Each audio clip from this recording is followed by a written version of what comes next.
السلام علیکم ورحمۃ اللہ وبرکاتہ نحمدہ ونصلی ونسلم علی رسولہ الکریم اما بعد فاعوذ باللہ من الشیطان الرجیم بسم اللہ الرحمن الرحیم واقیموا الصلاۃ آمنت باللہ صدق اللہ العلی العظیم وبلغنا رسولہ النبی الامین الکریم ونحن علی ذلک لمن الشاہدین والشاکرین والحمد للہ رب العالمین۔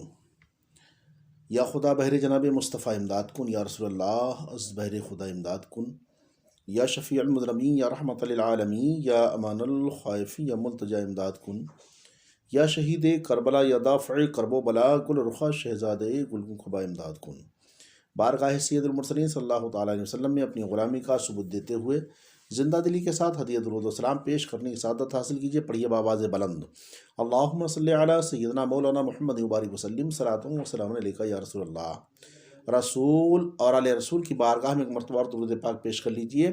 صلی اللہ علیہ نبی الامی والہ صلی اللہ علیہ وسلم، صلاۃ و سلام علیکہ یا رسول اللہ صلی اللہ تعالیٰ علیہ وسلم۔ معزز سامعین کرام، کل کی نشست میں نے جو کہ آپ کے سامنے ذکر کیا تھا وہ نماز کیا ہے اور نماز کی فضیلت کیا ہے اور نماز ہمیں کیسے ادا کرنی ہے، نماز کے لیے کن چیزوں کی ضرورت ہے۔ کل اس تعلق سے کچھ میں نے آپ حضرات کو آگاہ کیا تھا، لیکن آج مجھے بتانا ہے کہ نماز کے بارے میں قرآن پاک میں رب نے فرمایا وَأَقِیمُوا الصَّلَاةَ، نماز قائم کرو۔ تو اگر ہمیں نماز قائم کرنی ہے تو کوئی چیز قائم کرنے کے لیے ہمیں کچھ اشیاء کی ضرورت پڑتی ہے، کچھ چیزوں کی۔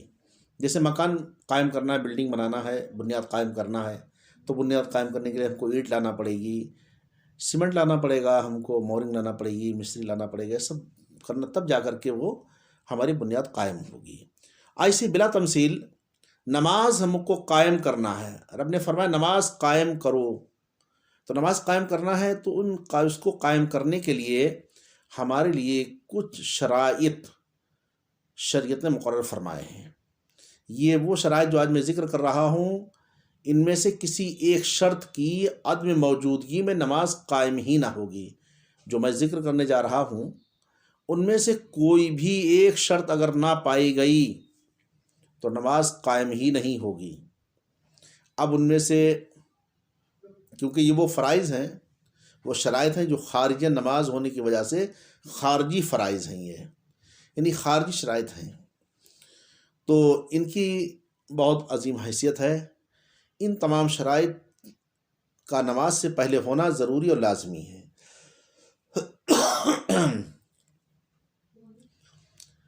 وہ شرطیں کیا ہیں؟ ان شرطوں میں سے اگر ایک شرط بھی نہ پائے گی تو نماز نہیں ہوگی۔ وہ کون کون سی شرطیں ہیں؟ پہلے ان کو غور سے اب سماعت کریں۔ نمبر 1 طہارت، نمبر 2 ستر عورت، نمبر 3 استقبال قبلہ، نمبر 4 وقت، نمبر 5 نیت، نمبر 6 تکبیر تحریمہ۔ ان میں سے اگر ایک شرط بھی نہ پائی گئی، اگر ایک شرط کی کمی رہی تو نماز قائم نہیں ہو سکتی۔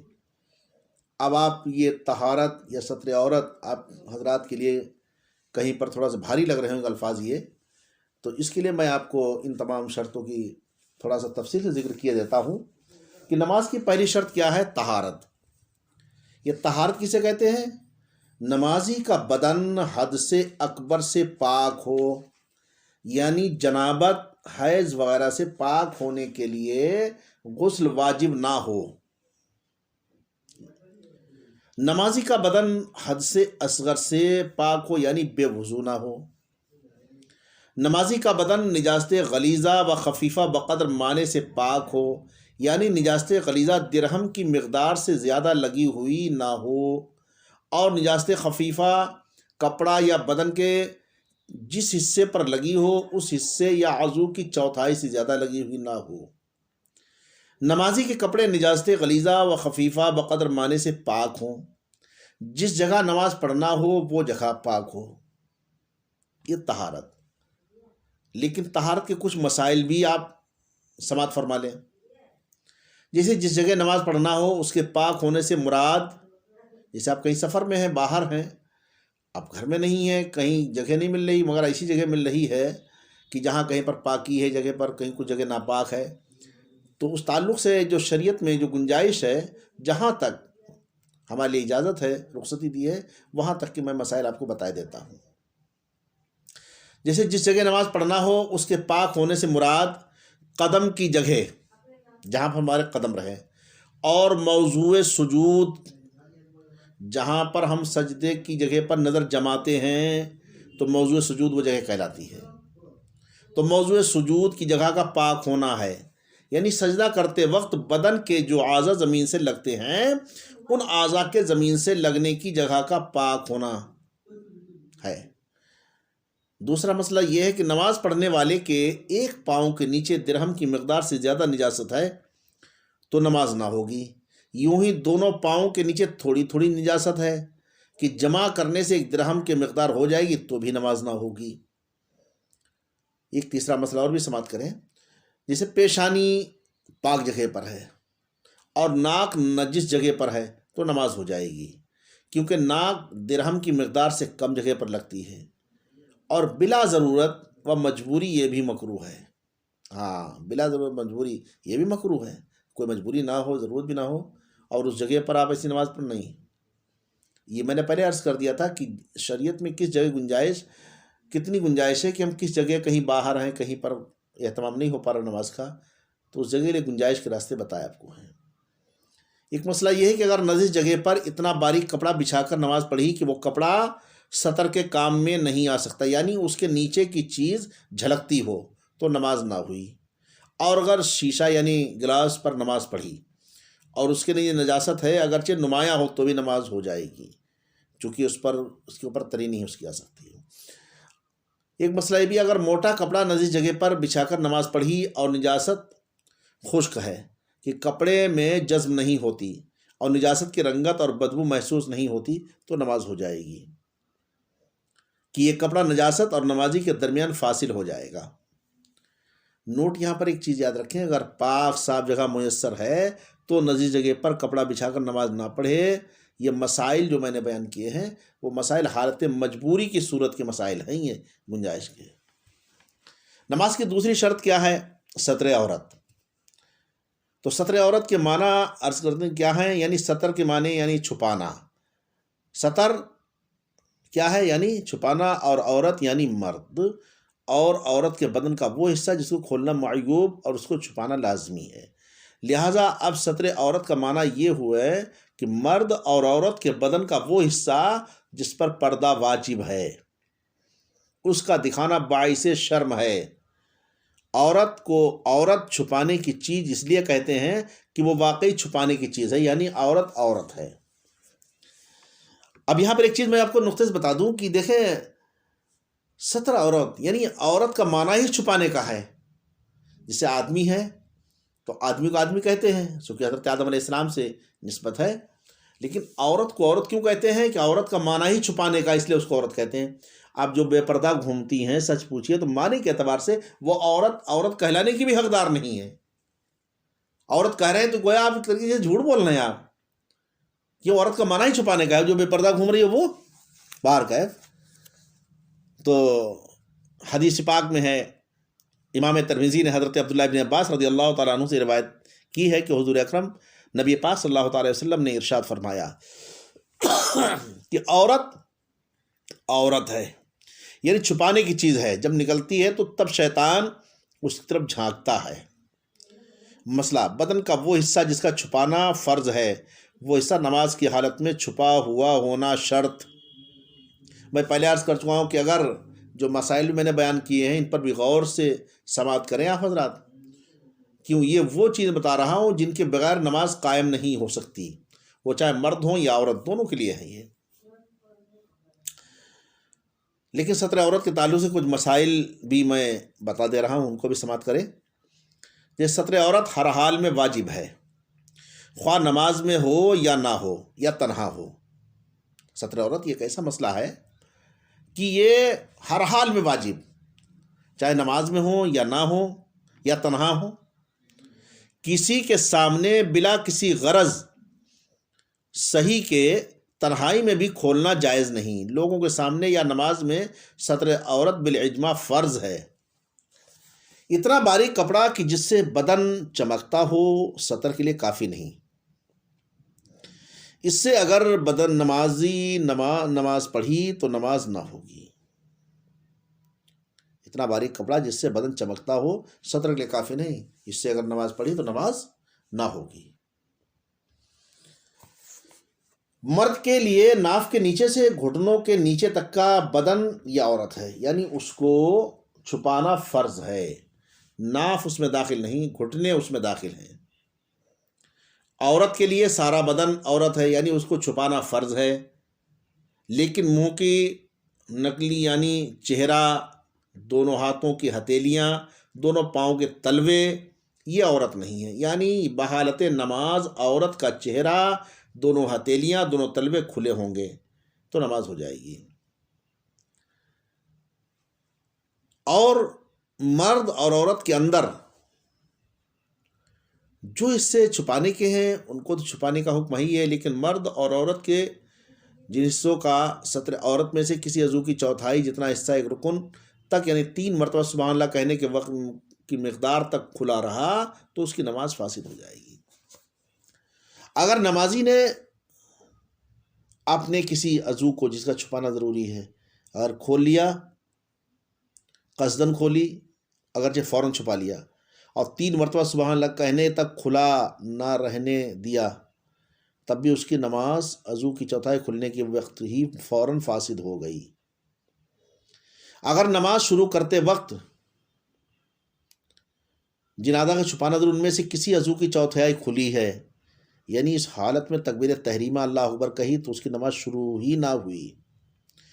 عورتوں کا وہ دوپٹہ جس سے بالوں کی سیاہی چمکے یہ مفسد نماز کو فاسد کر دیتی ہے. اتنا باریک دوپٹہ جس سے بالوں کی سیاہی اوپر چمکتی ہو تو اس سے نماز اس کی نہیں ہوگی. عورت کا چہرہ اگرچہ عورت نہیں ہے لیکن غیر محرم کے سامنے چہرہ کھلنا منع ہے، اور اس کے چہرے کی طرف نظر کرنا اور دیکھنا غیر محرم کے لیے جائز نہیں. سطر کے معنی یہ ہیں کہ نمازی اپنے سطر کو دوسرے لوگوں سے اس طرح چھپائے کہ اس کے جسم کے طرف عام طور سے نظر کرنے سے اس کا سطر ظاہر نہ ہو. تو معاذ اللہ اگر کسی شریر نے کسی نمازی کا سطر جھک کر دیکھ لیا تو نمازی کی نماز ہو جائے گی، نماز میں کچھ فرق نہیں آئے گا، البتہ جھک کر دیکھنے والا سخت گنہگار ہوگا. آج کل لوگوں میں ایک غلط مسئلہ رائج ہے کہ اگر تہمند لنگی کے نیچے چڈی یا جانگیا نہیں پہنا تو نماز نہیں ہوتی. یہ بات غلط ہے، نماز ہو جائے گی. یہ مسائل میں نے جو عرض کیے ہیں یہ تو آپ نے نماز کی دوسری شرط میں نے بتا دی تھی. اب نماز کی تیسری شرط آتی ہے استقبال قبلہ. استقبال قبلہ کا مطلب کیا ہے؟ نماز استقبال قبلہ نماز میں خانہ کعبہ کی طرف منہ کرنا، قبلے کی طرف منہ کرنا، اس کو استقبال قبلہ کہتے ہیں. کعبے کی طرف منہ ہونے کے معنی یہ ہے کہ چہرے کی سطح کا کوئی جز کعبے کی طرف واقع ہو. اگر نمازی کا چہرہ کعبے کی جہت سے تھوڑا ہٹا ہوا ہے لیکن اس کے چہرے کا کوئی جز کعبے کی طرف ہے تو اس کی نماز ہو جائے گی، اور اس کی مقدار 45 درجے رکھی گئی ہے. یعنی 45 درجے سے کم انحراف ہے تو نماز ہو جائے گی، اور اگر 45 درجے سے زیادہ انحراف ہے تو نماز نہ ہوگی. ہمارا قبلہ خانہ کعبہ ہے. خانہ کعبہ کے قبلہ ہونے سے مراد صرف بنائے کعبہ، عمارت کا نام نہیں، بلکہ وہ فضا ہے جو اس بنا کی محاذات میں ساتوں زمین سے عرش تک قبلہ ہی ہے. اگر کسی نے بلند پہاڑ یا گہرے کنویں میں نماز پڑھی اور کعبے کی جہت میں منہ کیا تو اس کی نماز ہو گئی. حالانکہ کعبہ عمارت کی طرف توجہ نہ ہوئی لیکن فضا کی طرف پائی گئی ہے، کیونکہ جہاں پہ کعبہ بنا ہے وہ تحت الثری سے لے کے وہ جگہ عرش اعظم تک کعبہ ہی کعبہ کی وہ کہلاتی ہے. اگر کوئی شخص ایسی جگہ پر ہے کہ قبلے کی شناخت نہ ہو، نہ وہاں کوئی ایسا مسلمان ہے جو اسے قبلے کی جہت بتا دے، نہ وہاں مسجدیں محرابیں ہیں، نہ چاند سورج ستارے ہیں نکلے ہوں، یا نکلے ہوں مگر اس کو اتنا علم نہیں کہ ان سے معلوم کر سکے، تو ایسے شخص کے لیے حکم ہے کہ تحری کرے یعنی سوچے، اور جدھر قبلہ ہونے پر دل جمے ادھر ہی منہ کر کے نماز پڑھ لے. نماز اس کے حق میں وہی قبلہ ہے. اب کسی نے تحری کر کے سوچ کر قبلہ طے کر کے نماز پڑھی، اور نماز پڑھنے کے بعد معلوم ہوا قبلہ کی طرف نماز نہیں پڑھی تھی، تو اب دوبارہ پڑھنے کی حاجت نہیں، نماز ہو گئی ہے۔ اگر وہاں کوئی قبلے کی جہت جاننے والا تھا لیکن اس سے دریافت نہیں کیا اور خود ہی غور کر کے کسی طرف منہ کر کے نماز پڑھ لی، تو اگر قبلے کی طرف منہ تھا تو نماز ہو گئی، ورنہ نہیں، کیونکہ وہاں بتانے والا موجود تھا۔ جہاں بتانے والا موجود نہ ہو تو وہاں پر یہ ہے کہ آپ سوچ کر کے جدھر آپ کا دل جمے تو پڑھ لیجئے، لیکن جہاں پر کوئی بتانے والا نہیں ہے وہاں آپ سوچ پڑھیے، اور جہاں ہو کوئی بتانے والا پہلے اس سے معلوم کیجئے۔ اگر نمازی نے قبلے سے بلا عذر قصدن سینہ پھیر دیا، اگرچہ فوراً ہی پھر قبلے کی طرف ہو گیا، تو اس کی نماز فاسد ہو گئی، اور اگر بلا قصد پھر گیا اور بقدر 3 تسبیح پڑھنے کے وقت کی مقدار اس کا سینہ قبلے سے پھرا ہوا رہا تو اس کی نماز فاسد ہو گئی۔ اگر نمازی نے قبلے سے سینہ نہیں پھیرا بلکہ صرف چہرہ پھیرا، تو اس پر واجب ہے کہ اپنا چہرہ فوراً قبلے کی طرف کر لے۔ اس صورت میں اس کی نماز فاسد نہ ہوگی بلکہ ہو جائے گی، لیکن بلا عذر ایسا کرنا مکروہ ہے۔ خاص کر ہمارے پونپور کے اندر یہ چیز بہت دھیان دینے کی ضرورت ہے کہ ہمارا پونپور جو آباد ہے، قصبہ جہاں کا میں رہنے والا ہوں، یہ دنیا میں آباد ہے ہی نہیں، تو مسجدیں کی سمت قبلہ ڈھونڈیں گے تو مسجدیں ترچھی آتی ہیں، مگر بعض لا علمی کی وجہ سے پہلے پرانے لوگوں نے مسجدیں جو بنائیں اس میں انہوں نے سمت قبلہ پر غور نہیں کیا، اور نماز کی جو شرط تھی تیسری استقبال قبلہ اس پر غور نہیں کیا۔ جس طریقے سے انہوں نے پلاٹ خریدا مسجد کا، ویسے انہوں نے مسجد بنا دی سیدھی سیدھی۔ آج اس کو اگر دیکھیں آپ تو وہ تو یہ کہیے کسی مسجد کا تو یہ معاملہ ہے کہ جو 45 درجے کا جو گنجائش دی گئی ہے اس کی مقدار میں تھوڑا سا فرق ہے، اگر آدمی مسجد سے ذرا سا مڑ جائے تو انحراف قبلہ ہو جائے، نماز نہیں اس کی ہوگی۔ اس لیے بڑا احتیاط کی ضرورت ہے، اور یہ نماز کی شرط ہے استقبال قبلہ۔ لہذا جو حضرات نماز پڑھیں وہ اپنا مصلی بچھاتے وقت بہت دھیان رکھیں استقبال قبلہ کا، چونکہ یہ شرط ہے۔ نماز کی چوتھی شرط جو ہے وہ وقت ہے، یعنی جس وقت کی نماز پڑھی جائے اس نماز کا وقت ہونا۔ جیسے وقت فجر، تو یہ طلوع فجر یعنی صبح صادق سے اور طلوع آفتاب تک اس کا نماز کا وقت ہے۔ وقت ظہر یعنی دوپہر کو آفتاب کے نصف النہار سے ڈھلنے پر شروع ہوتا ہے اور اس وقت تک رہتا ہے کہ ہر چیز کا سایہ اس کے سائے اصلی سے 2 چند یعنی ڈبل ہو جائے، اس وقت تک رہتا ہی ہے، یہ ظہر کا وقت۔ وقت عصر ظہر کا وقت ختم ہوتے ہی شروع ہو جاتا ہے اور آفتاب غروب ہونے تک رہتا ہے۔ وقت مغرب آفتاب غروب ہونے سے غروب شفق تک ہے۔ وقت عشاء کا غروب شفق سے لے کے طلوع فجر صبح صادق تک رہتا ہے۔ ہر وقت کی نماز کے بیان میں اس کے تعلق سے کچھ نہ کچھ مسائل آپ کو بتاتے رہیں گے، لیکن پھر بھی یہ چوتھی شرط جو تھی اس کو بھی دھیان رکھیں وقت کے تعلق سے۔ نماز کی 5ویں شرط آتی ہے کیا؟ نماز کی 5ویں شرط ہے نیت، یعنی نماز پڑھنے کی نیت ہونی چاہیے۔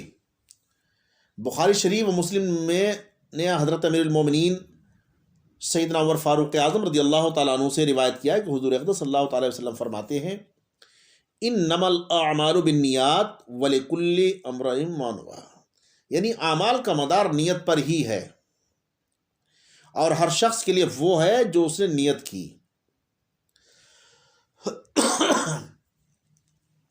اب نیت کے تعلق سے کچھ مسائل بھی یہ ضروری ہے سمجھنے کے۔ نیت دل کے پکے ارادے کہتے ہیں، محض جاننا نیت نہیں تا وقت کی ارادہ نہ ہو۔ زبان سے نیت کرنا مستحب ہے۔ نماز کی نیت کے لیے عربی زبان میں نیت کرنا کی تخصیص نہیں ہے، کسی بھی زبان میں نیت کر سکتا ہے، البتہ عربی زبان میں نیت کرنا افضل ہے نا۔ آپ کرتے ہیں نیت کی میں نے 3 رکعت نماز فرض یا 4 رکعت نماز فرض ظہر کی، اور اسی کو آپ پڑھ لیں نویت ان اصلی اللہ تعالیٰ 4 رکعات صلاۃ الظہر، ہے نا، تو اس سے عربی میں نیت کرنے تو اس کی افضلیت الگ ہے۔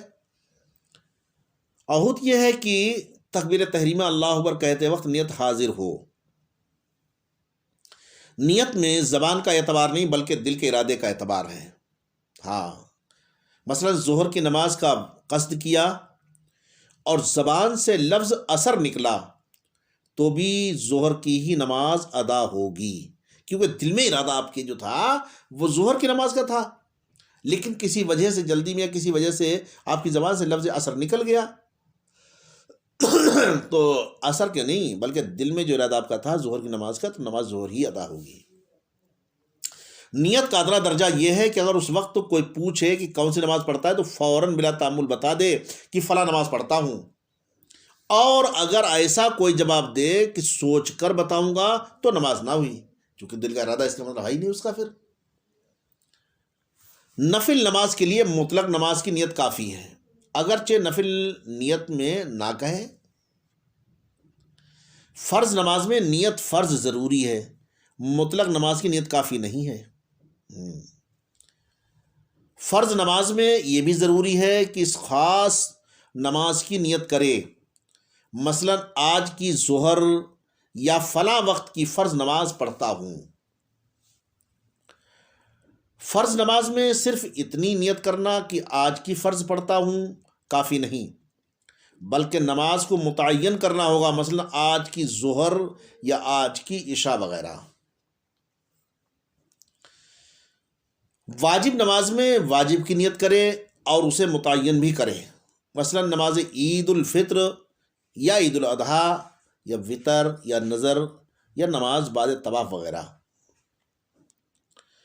سنت، نفل اور تراویح میں اصح یہ ہے کہ مطلق نماز کی نیت کافی ہے۔ اکثر لوگ ہمارے بھائی ان معاملات مسائل میں بڑا الجھ جاتے ہیں، وہ حضرات بڑا غور سن لیں کہ سنت اور نفل اور تراویح میں اصح یہ ہے کہ مطلق نماز کی نیت کافی ہے، لیکن احتیاط یہ ہے کہ تراویح کی یا سنت وقت کی یا قیام اللیل کی نیت کرے۔ تراویح کے علاوہ باقی سنتوں میں بھی سنت یا نبی کریم صلی اللہ علیہ وسلم کی مطابقت کی نیت کرے۔ نیت میں تعداد رکعات کی ضرورت نہیں، البتہ افضل ہے اگر تعداد رکعات میں غلطی واقع ہوئی، مثلا 3 رکعات ظہر کی یا 4 رکعات مغرب کی نیت کی اور ظہر کی 4 پڑھی اور مغرب کی 3 پڑھی تو نماز ہو جائے گی۔ یہ نیت کرنا کہ منہ میرا قبلے کی طرف ہے شرط نہیں، البتہ یہ ضروری ہے قبلے سے انحراف و اعراض کی نیت نہ ہو۔ مقتدی کو امام کی اقتداء کی نیت بھی ضروری ہے۔ مقتدی نے یہ نیت بانیت اقتداء یہ نیت کی کہ جو امام کی نماز ہے وہی میری نماز، تو بھی جائز ہے۔ مقتدی نے اگر صرف نماز امام یا فرض امام کی نیت کی اور اقتداء کا قصد نہ کیا تو اس کی نماز نہ ہوئی، کیونکہ اقتداء ضروری ہے۔ نیت اقتداء میں یہ علم ہونا ضروری نہیں کہ امام کون ہے، زید ہے یا عمر ہے یا صرف یہ نیت کافی نہیں ہے۔ صرف یہ نیت کافی ہے کہ اس امام کے پیچھے ہم اسے جانتے ہوں یا نہ جانتے ہوں، امام کے پیچھے بس صرف۔ ہاں البتہ یہ چیز یاد رکھیں، کہیں پر بھی نماز پڑھیں، آپ باہر کہیں سفر میں ہوں کہیں پر بھی ہوں، تو اس چیز کا آپ کو علم ہونا ضروری ہے کہ امام سنی صحیح العقیدہ ہے یا نہیں ہے۔ سنی صحیح العقیدہ کے پیچھے ہی آپ اس کے پیچھے نماز پڑھیں۔ ہمارے بہت سے حجاج اکرام حج کرنے کے لیے جاتے ہیں اور جا کر کے وہاں پر امام حرم کے پیچھے